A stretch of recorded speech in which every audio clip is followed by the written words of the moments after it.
स्वामी जी के मेरा भारत अमर भारत से पाठ कर रहा हूँ। रोनी मन्ना, कक्षा 12वीं, पृष्ठ संख्या 120। रामकृष्ण परमहंस सबसे आधुनिक है और सबसे पूर्ण है। ज्ञान, प्रेम, त्याग, उदारता और लोक हित कामना के वे मूर्तिमान स्वरूप हैं। अतः कौन है जिसके साथ उनकी तुलना की जा सके? जो उन्हें समझ नहीं सकता उसका जीवन व्यर्थ है। मेरा परम सौभाग्य है कि मैं उनका जन्म जन्मांतर का दास हूँ।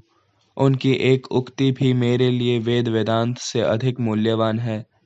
तस्य दास दास दासो हम।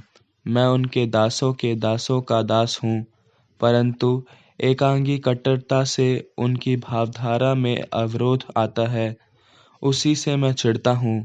भले ही उनका नाम डूब जाए, परंतु उनकी शिक्षा फलप्रसूं होनी चाहिए। क्या वे नाम के दास थे? जय स्वामी जी। स्वामी जी के मेरा भारत अमर भारत से पाठ कर रही हूँ। रीमी मल्लिक, कक्षा 6, पृष्ठ संख्या 28। मेरा यही दावा है कि हिंदू समाज की उन्नति के लिए हिंदू धर्म का विनाश करने की कोई ज़रूरत नहीं है। ऐसी बात नहीं कि समाज की वर्तमान दुर्दशा हिंदू धर्म की प्राचीन रीति नीतियों और आचार अनुष्ठानों के समर्थन के कारण हुई हो, वरन ऐसा इसलिए हुआ कि धार्मिक तत्वों का सभी सामाजिक विषयों में भली भांति उपयोग नहीं हुआ। जय स्वामी जी। स्वामी जी के मेरा भारत अमर भारत से पाठ कर रहा हूँ। सुहृद समंता, कक्षा 11वीं, पृष्ठ संख्या 70। वेदांत कहता है कि दुर्बलता ही दुनिया के सारे दुखों का कारण है। इसी से सारे दुख कष्ट पैदा होते हैं। हम दुर्बल हैं, इसीलिए इतना दुख भोगते हैं। हम दुर्बलता के कारण ही चोरी डकैती, झूठ, ठगी तथा इसी प्रकार के अनेकानेक दुष्कर्म करते हैं। दुर्बल होने के कारण ही हम मृत्यु के मुख में गिरते हैं।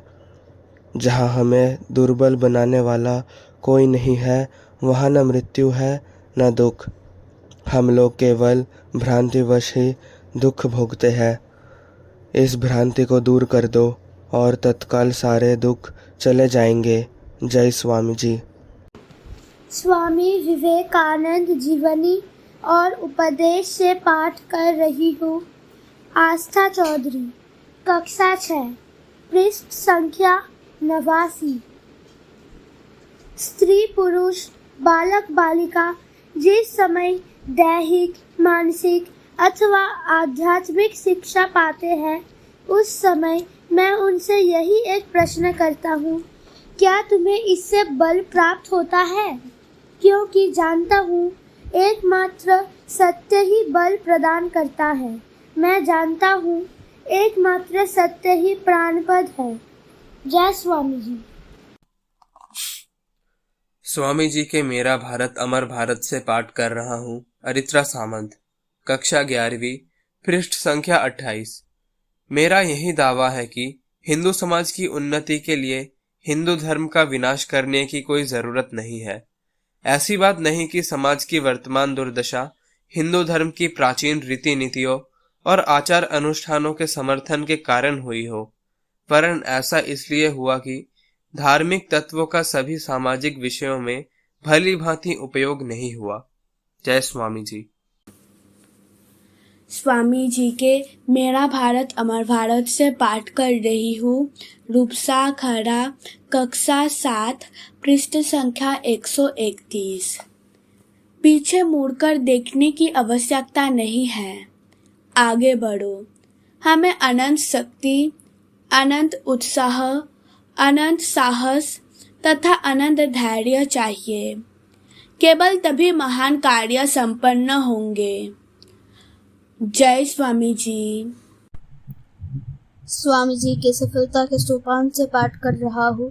पृष्ठ संख्या 48। शुभ्रजीत माझी, सप्तम श्रेणी। धर्म के बारे में कभी झगड़ा मत करो। धर्म संबंधी सभी झगड़ा फसादों से केवल यह प्रकट होता है कि आध्यात्मिकता नहीं है। धार्मिक झगड़ों से सदा खोखली बातों के लिए होते हैं। जब पवित्रता नहीं रहती जब आध्यात्मिकता विदा हो जाती है और आत्मा को निराश बना देती है, तब झगड़े शुरू होते हैं, इसके पहले नहीं। जय स्वामी जी। स्वामी जी के मेरा भारत अमर भारत से पाठ कर रही हूँ। सोमिका दास, 9वीं कक्षा, पृष्ठ संख्या 48। धर्म प्रचार के बाद उसके साथ साथ लौकिक विद्या तथा अन्य आवश्यक विद्याएं आप ही आ जाएंगी। पर यदि तुम बिना धर्म के लौकिक विद्या ग्रहण करना चाहो तो मैं तुम्हें स्पष्ट बता देता हूँ कि भारत में तुम्हारा यह प्रयास व्यर्थ सिद्ध होगा। वह लोगों के हृदय में स्थान नहीं बना सकेगा। जय स्वामी जी। स्वामी जी के मेरा भारत अमर भारत से पाठ कर रहा हूँ। पृष्ठ संख्या 131। अंकुश सामंता, 6ठी कक्षा। आनंद पूर्वक रहो, अपने आदर्श में स्थिर रहो, कभी दूसरों को मार्ग दिखाने या उन पर हुक्म चलाने का प्रयत्न मत करना, शासन मत करो, सबके दास बने रहो। जय स्वामी विवेकानंद। स्वामी जी के राष्ट्र को आह्वान से पाठ कर रही हूँ। पृष्ठ संख्या 25। श्रीति माइती। एक बार मैं काशी में किसी जगह जा रहा था। उस जगह एक तरफ भारी जलाशय और दूसरी तरफ ऊंची दीवार थी। उस स्थान पर बहुत से बंदर रहते थे। काशी के बंदर बड़े दुष्ट होते हैं। अब उनके मस्तिष्क में यह विचार पैदा हुआ कि वे मुझे उस रास्ते से ना जाने दें। वे विकट चित्कार करने लगे और झट आकर मेरे पैरों से जकड़ने लगे।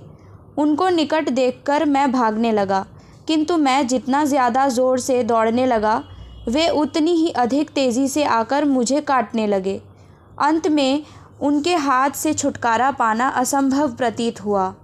ठीक ऐसे ही समय एक अपरिचित मनुष्य ने आकर मुझे आवाज़ दी, बंदरों का सामना करो। मैं भी जैसे ही उलटकर उनके सामने खड़ा हुआ, वैसे ही वे पीछे हटकर भाग गए। समस्त जीवन में हमको यह शिक्षा लेनी होगी, जो कुछ भी भयानक है उसका सामना करना पड़ेगा, साहसपूर्वक उसके सामने खड़ा होना पड़ेगा। जय स्वामी जी।